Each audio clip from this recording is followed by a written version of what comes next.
Hey folks, Harry here. Thank you for tuning into this playthrough of Floodlands.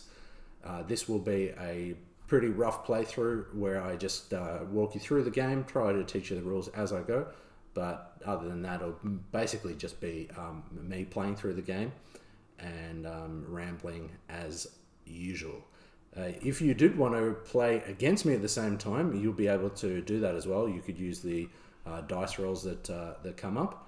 And if you have your own copy of the game, you'll be able to play along as well. By the way, the reason I wanted to cover this game is it is by a local designer, a local Australian designer called Andrew Carpenter, and published by Logic Engine. And it released on Kickstarter a couple of years ago, I believe, or was launched on Kickstarter a couple of years ago. And I backed the print and play edition of the game, and I liked it quite a lot. That I then went and bought the physical edition, which was available at PAX last year. And I really haven't seen this game get the love that it deserves, in my opinion. So I would like to, share it with you guys. And if you are interested in picking it up, I'll put a link in the description of this video, and you can check it out for yourself. What we're doing in the game, though, is our land has become flooded. And all our buildings and resources are kind of been separated by various bodies of water, and we're trying to pick up the pieces and work out where everything is and earn points along the way for putting our resources and features kind of together. That's basically how it works, and the rule set is very smooth and easy to work out. So I'll describe it a little bit as I go, but I think it'll be it won't be necessary to go through all the rules in detail because it's pretty straightforward. Before I recorded this, I played a quick game, and this is my resultant map. And I earned 140 points, which is a pretty good score. They've got a solo scoring guide at the back, so I earned 140, which was great. Everyone has pulled together and life is returning to normal. So after the Great Flood, my land here is recovering, and but this new section of the map, or this new game, in this new game I want to do even better than that, so I want to beat 140, but let's see how we go. Now you would have noticed I used pencil in the previous game sheet. I'm going to try pen this time, which could be a mistake, but I have some liquid paper if everything goes wrong. And just so things show up a bit better on the camera, I also use some colored pencils in the playthrough, so it's just a bit easier to see what is what, because things do have a little bit of a tendency to kind of blend together as you're drawing a lot of buildings, and particularly with my messy drawing style, I think, as well. I think that is about it. We'll give you just a brief overview of the rules. All we're doing on each round is we're rolling 3 dice. And then we'll just start from now. So I rolled 3, 4, and 6. And this is basically a player aid here that is really useful for helping you work your way through the game, where this is your game sheet that also has the scoring criteria over here as well. So everything you need to play the game is just on these 2 sheets. So it's really straightforward in that way. And whenever you roll dice, all you do is you first kind of set them so you know what options you have. And you do that by placing each die in a number that is the total of the other 2 dice. So in this case, the other 2 dice of the 4 are equal 9. So I'm going to put that there. Oops. Bump the camera. And then the 6 is going to go to 7 because it's 3 and 4, and then 3 will go to 10. That's going to give you your 3 options, and the number on the die refers to, so each round you're going to be adding 1 feature to a hex here. The feature will be here, and then whatever number is assigned to that feature will be the amount of land edges. So with this starting tile here, which is the town hall, that starts with 6 land edges, so all of its edges are land. So that's basically how it works. So in this case, if I chose a house, I would need to connect it in one of these adjacent spaces to the town hall. I would draw my house in there, and then the 6 surrounding edges would all be land, and I would show that they're land by just drawing along the edges. So in this previous example, you can see that, for example, this space here with the house has two edges were land. Actually three, that edge here, the edge of the map, and then the rest were water. Okay. So it's that's all you're doing basically each round. The other things to mention are that if you roll doubles, you'll also get the advantage of being able to add a bridge, which is very useful, or an aid center, which is also a useful way of getting points. But usually you're going to be choosing a bridge, and then if there's no space for a bridge, then you choose an aid center. In general, that's what I've found. Or if you roll triples, then you can basically just choose any feature and any number. So triples are really handy as well. But I think we'll get into it. So 6, 4, and 3 was our first roll, and I think we might choose a house to start with actually. So and when you choose this, then you just ignore the other two numbers, because effectively the 7 and the 3 has let you choose the house, and the 6 is how many land sides you have. So it's quite clever in that way, in the way it works out. So I'll go ahead and I'll add that house to one of the available spaces.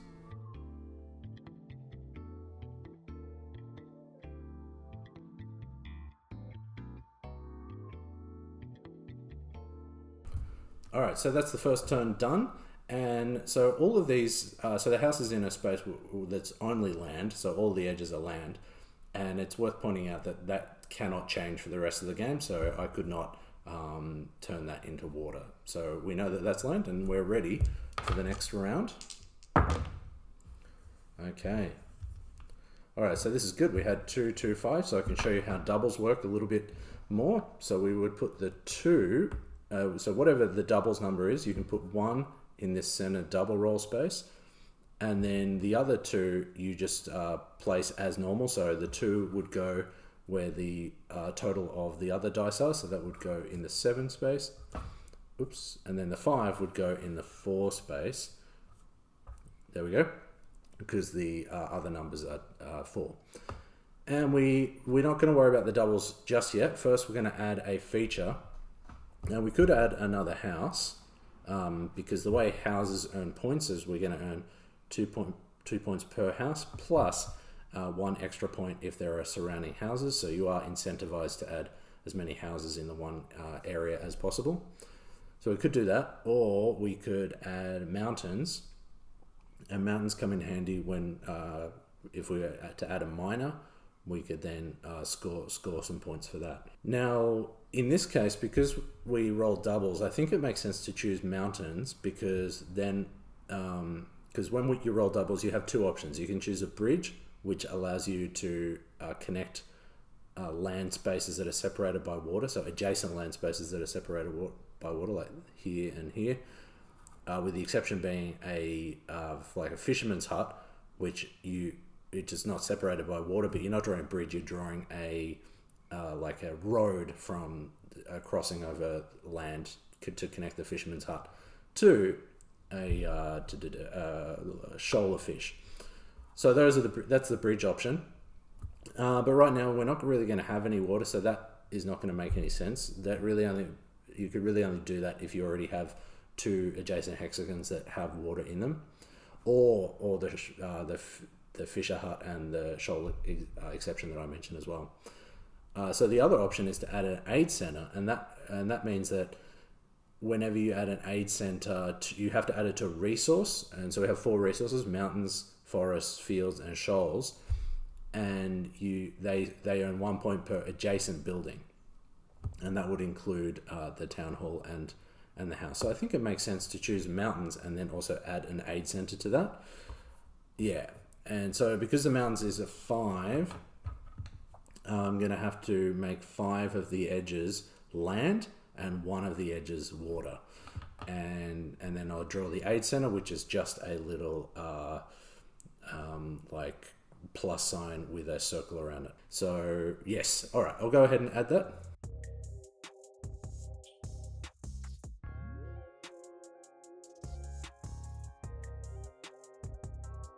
Alright, so here is my mountain, and it has 5 land edges, and then it has 1 water edge, and I've drawn that in blue just so it's easier to see that this, when we add a space here, when we add a feature here, at least this space has to be water. Oh yeah, and then the last thing to do is to add our aid center, which is just this symbol here. There we go.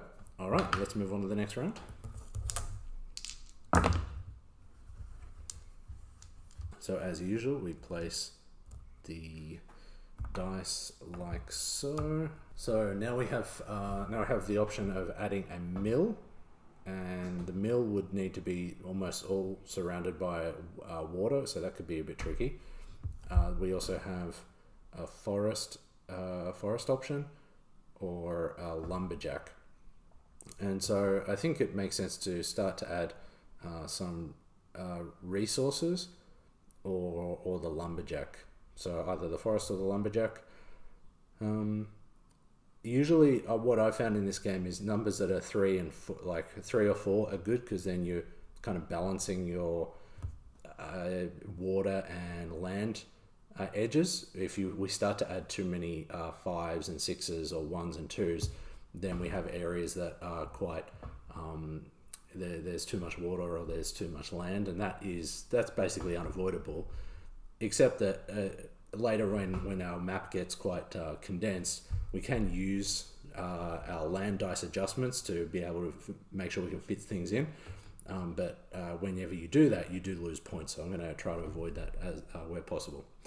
But in any case, I think I'm going to go with a forest, and so I'm going to add that, and it's going to have 4 land edges.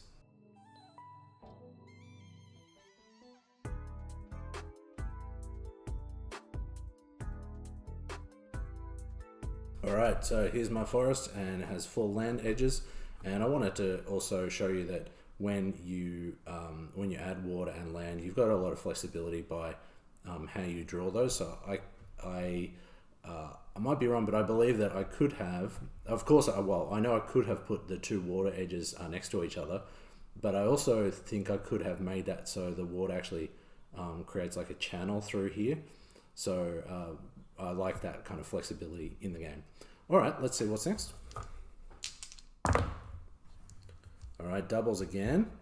All right, so this is a good opportunity to show you the blacksmith feature, or the blacksmith building, which is a bit tricky to get the scoring conditions for. But if you do, you can earn a lot of points. You're going to earn at least 15 points by putting the blacksmith in the right location. So the way blacksmiths work is we need to have them in a space where the adjacent, we have a lumberjack and a miner adjacent to them, and both the lumberjack and the miner need to be productive.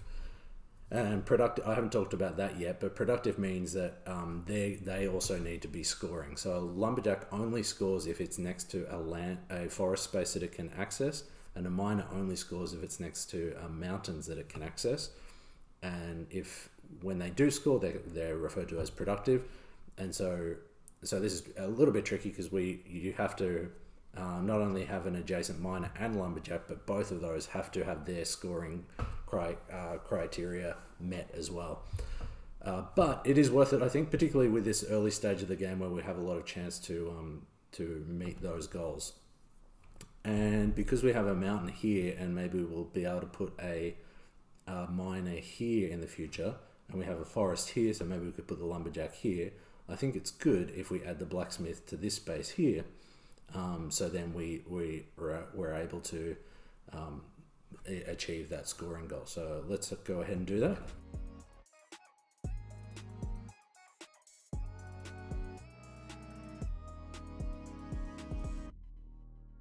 Okay, so I've added my blacksmith, which is going to be purple in this game. Maybe there's an eccentric blacksmith guild. I'm not sure why it's purple, but maybe that's the only paint they had left to paint the old blacksmith. But in any case, I've added that there, and because I rolled doubles, I also have the opportunity to add a bridge or an aid center again. Right now, there's not a lot of use for a bridge, And in fact, I can't even place one because there's nowhere to place it, but I can put another aid center here, which would be give us some bonuses at the end. So I'll go ahead and do that. There's my aid center, and we're ready for the next round. Okay, so this is actually, so I rolled a 1, 2, and 3, and this is actually perfect because I have the opportunity to add a miner, a mountains, or a lumberjack, but really I'm more interested in the miner and the lumberjack to help satisfy the blacksmith scoring condition.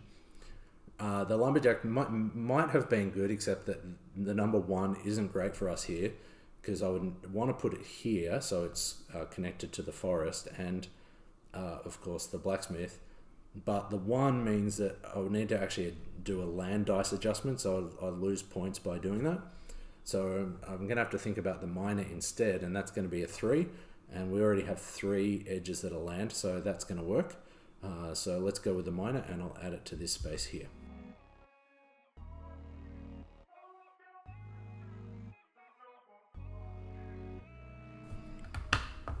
Okay, so here's my miner.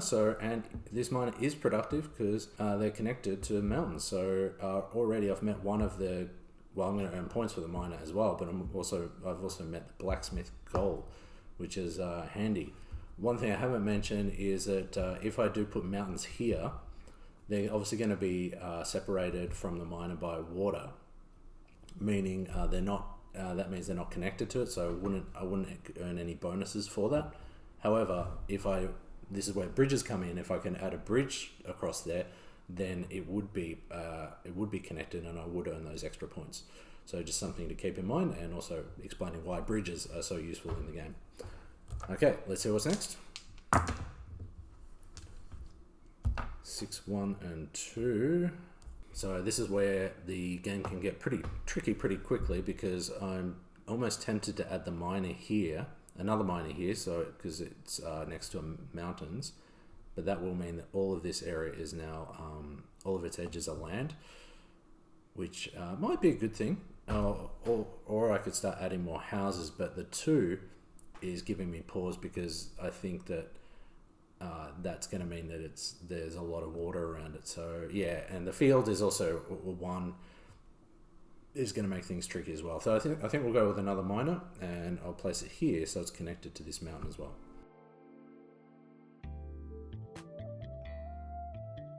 Alright, so there's my miner with all 6 edges of its space being land. I did want to take a moment to mention that one thing I like about this game compared to some other roll and writes is that, well, what I like in any roll and write that does this is it gives you a lot of scope to be a bit creative with how you draw things. So I'm not a huge fan of just playing games where you're just filling in spaces or squares by just just shading in boxes or coloring basically. I like that there is a bit of flexibility with how you can draw things.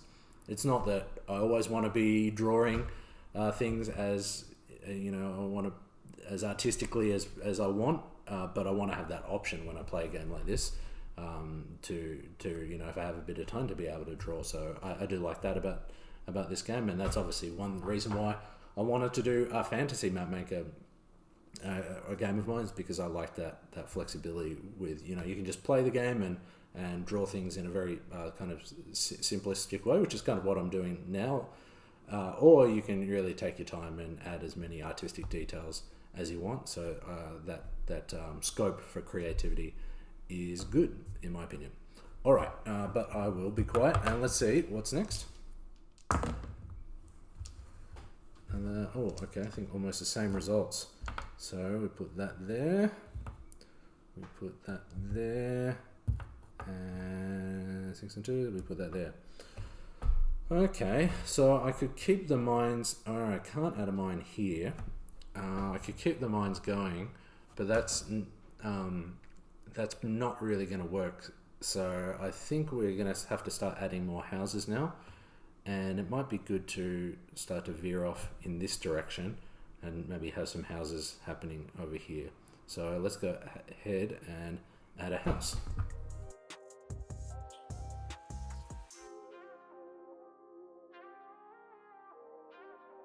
All right, let's see what's next.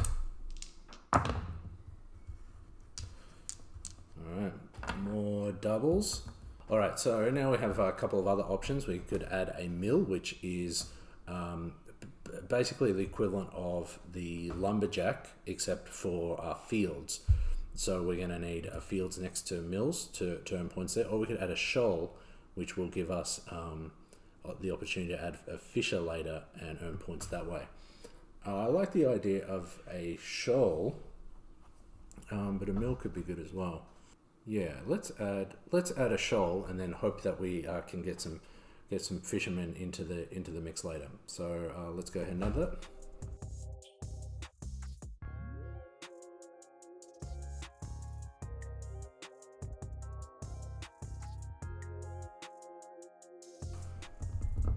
All right, so I've added my shoal and it has 4 land edges, and now I also have the opportunity to add a bridge or an aid center. Right now the bridge isn't going to work, but I can add an aid center to the shoal, in fact. And when you do that, you would add it to the land part of the space. So I can't add it to the ocean because in this world we don't have aquatic aid centers, unfortunately. So I think I'll add it down here and then hope to add some more buildings around it, because again, that's how you earn points for the aid center. Okay, nice. And at this point, I think I'll just go over the rest of the features, and then I'll just basically play through the game and add the features, the dice rolls on screen. So if you want to see what numbers I've chosen, you can check them out. Actually, I don't need to do that. What I'll do is when I place the dice, you'll be able to see what numbers have come up anyway. So there's no need for that. Anyway, what we haven't seen yet, we haven't seen a lumberjack, but I did mention it briefly. Basically, if we can add a lumberjack to a connected forest, we earn 4 points, and then we earn another 2 points if there are for each additional forest beyond the first one that's connected to. If we don't have any forest, then they don't score, and that's the same for the blacksmith and miner. And basically, any building that scores needs to have its valid resource next to it, or a productive building next to it in the case of blacksmith and taverns, except for houses, where you're always going to get at least 2 points for a house. Then we have houses, I mentioned already. Mills, I mentioned they're going to need to be next to fields, and and then fishers are going to be next to shoals. The only difference with fishers compared to mills, lumberjacks and miners is that the fishers are connected to shoals by water, whereas the other 3 are by land. And the last one is a tavern needs to be connected to a productive mill and a productive fisher, similar to how a blacksmith has to be connected to a productive lumberjack and a productive miner. And the only other thing is the bonuses we get are for our aid centers, and they're how you score. And then with the land dice adjustments, these are just for the land dice. You can't, if I rolled, for example, if I rolled this, I can't then make that. Oh, let's make that a 5, and then use my wild space. No, you have to only use it for when you're adjusting the amount of land spaces. But other than that, I think that's basically all of the rules. So I'm just going to play through the rest of the game. If there's anything that comes up as I go, I'll stop and explain it. But other than that, you can just check out the rest of the game as it plays, and then we'll see how I did at the end of the game.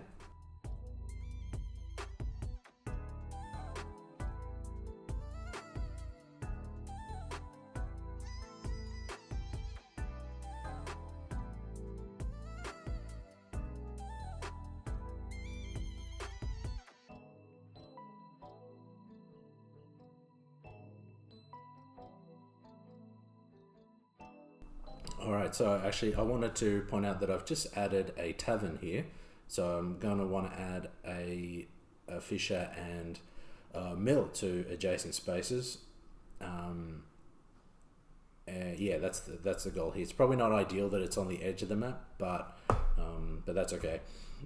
The other thing to mention is that in this case I could choose a bridge or an aid center, but I don't really have a good space for a bridge right now, and the aid, there's nowhere that I would need. Like eventually I'll probably need it for here or here, to connect the fissure to the shoal through a land bridge.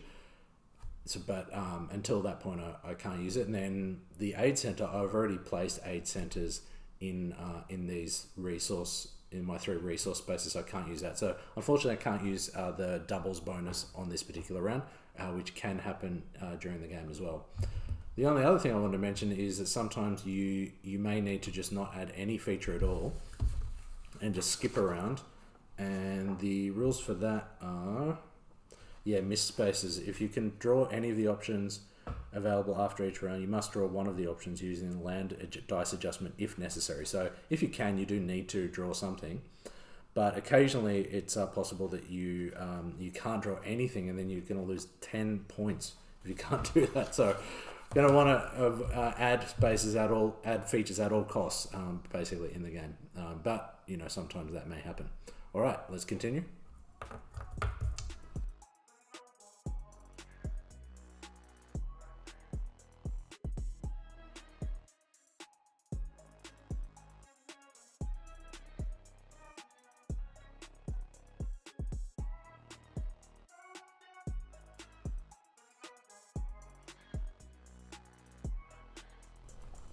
Okay, so I've been able to add a fissure here, which is nice.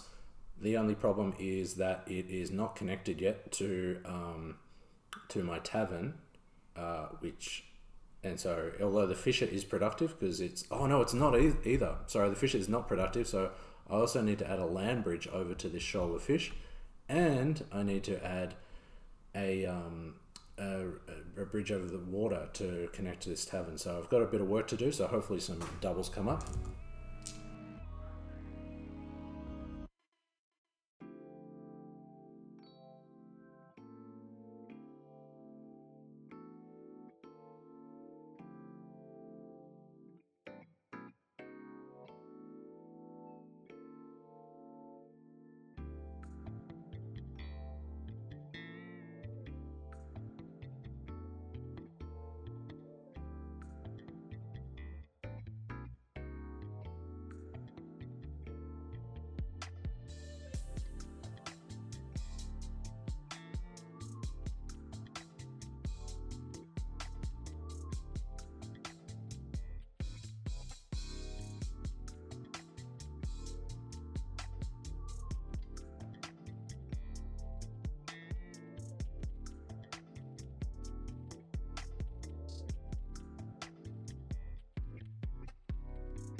Alright, so finally I have an opportunity to add a bridge. I didn't get doubles for a long time, but now I do have that chance. So I've added my first feature, which was a house in a land space with 6 land sides. And now I'm going to add a bridge, and I think it's really important to make sure that these start to score. So right now this mill is productive because it's next to the plains. So that's good, but for the tavern to score, this fissure needs to be productive. So I need to connect this to my shoal here. So I'm going to draw that bridge, which is, I'm going to actually just draw it as a road to go here, just to show that this is the fishers' daily walk to the fish, to the shoal where they're going to catch lots of fish. But I still need to connect this via a bridge, these 2 spaces. All right, let's keep going. And at this point, I also wanted to point out that the 6 has been assigned to the shoal. Now, you would think that that doesn't work because all land spaces, how you're going to have a shoal of fish in there. But what you can do is you can have where is it? You can actually have a fish inside, like a lake within the shoal. Yeah, so this is also a valid shoal placement. So just wanted to point that out, but let's go ahead and add, I think maybe a fisher in this case.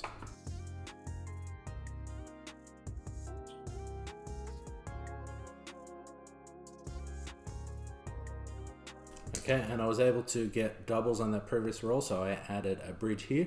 So now this tavern is scoring at least 15. Well, it's only going to score 15 because I won't be able to add another pair of mills and fishes, but at least it's scoring, which is good.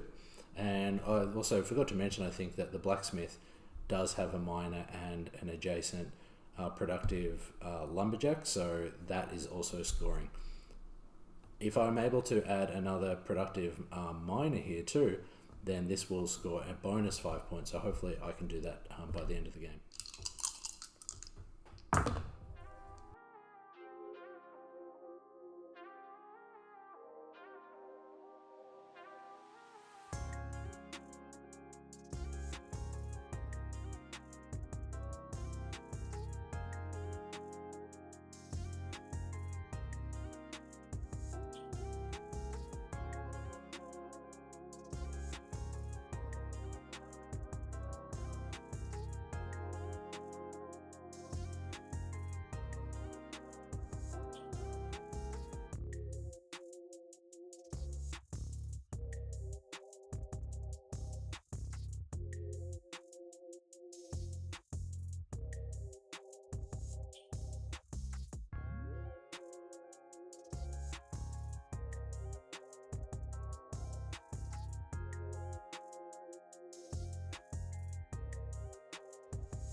So I just wanted to point out that at this time I'm going to draw a mill, but I have to use a 6, so I'm going to use my first land dice adjustment, which will mean I'll lose a point at the end of the game, but hopefully it's worth it in the end.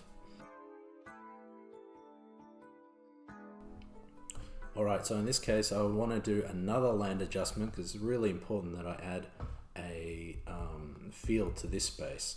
But to do that, that's a 6, so I'm going to need to bring that down to a 4. So I'm going to need to use 2 land adjustments, and I just want to point out that each time you use them, they do increase. The penalty does go up higher and higher. So now I'm up to -4 at the end, but I do think it's worth it because it's going to mean that I'll also score for this tavern over here.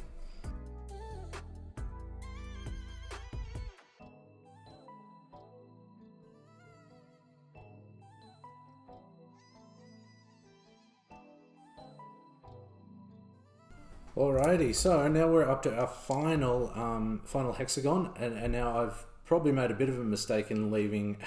I should have made it an edge one because you have more flexibility with the edges, but that's okay. I need to hope that I get a 2 in the mix somewhere. So let's see. Oh, what a great way to end! Triple 4s, so I can choose whatever I want for this final land space and feature. That's perfect. Now, what do I want? I can't get I was thinking about doubling up the scoring for this by having a mine, but I can't do that because the mine won't be productive. Probably the best thing I can do here is just to add another productive mill, I think. Yeah, I think that's my best option. So, yeah, perfect.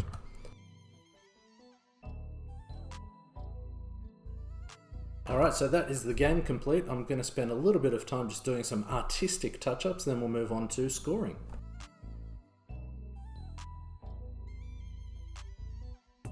Alright, that'll do. Yeah, it's interesting to compare this map compared to the one I made earlier, which I think this one had a lot more bridges and a lot more water because doubles did come up a bit. And again, I scored 140 on my previous attempt, so let's see how I did here. So, to start with, we're going to start with our blacksmith, and we only had this one blacksmith here, and that's going to score if it's adjacent to a mine a productive mine and a productive lumberjack, and in this case it is, and so it's going to score 10 plus 5 for that, so it's going to score 15. If this was a productive mine instead of a mill, then it would actually score 20 because I'd get an extra 5 on top of that, but just 15. Next we have a miner, which is going to, each one is going to earn 3 plus 3 per mountain next to it, and nothing if there are no mountains next to it. So this mine has 1, so that's 3. This mine has 2, so that's 6, so we're up to 9. This mine has 1, so now we're up to, oh sorry, no, I miscalculated. This is going to be 6, and this is going to be 6, plus 3, so we're up to 12. We're up to 15 now, sorry, 15. This one scores 6, so that's 21. This one also scores 6, so that is 27, and I think that's it, yep. Next for the lumberjacks, they're going to score 4 if they score, plus an extra 2 for each forest. So no, let's see, our lumberjacks here, just these 2. Yeah, I think that's it. So this one is connected to 2 forests, so it scores 4 plus 2, so this scores 6, and this is only connected to 1, so it scores 4, so we get 10 for that. Now the houses, you look at each house and see, and it scores 2 plus 1 for connected houses, so start from the top. This is 2 plus 1, so that's 3. This is going to be 4, so we're up to 7. This is going to be, let's see, 5, so we're up to 12. This is 3, so we're up to 15, and this is only 3 as well because it's not connected to, I needed to add a bridge here. So that is 18, I believe. Next, mills are basically the same as lumberjacks, except you look at planes instead. So this one scores, I had a lot of mills actually, yeah. So this one scores 4, this one scores 6, so up to 10. This one also scores 6, so we're up to 16. This one scores 4, so up to 20. This one scores 4, so we're up to 24, and this one scores 4, so we're up to 28. Oh, I lost track. 28, I think, and this one scores 4 as well, so we're up to 32. I think that's right. I'll just double check that.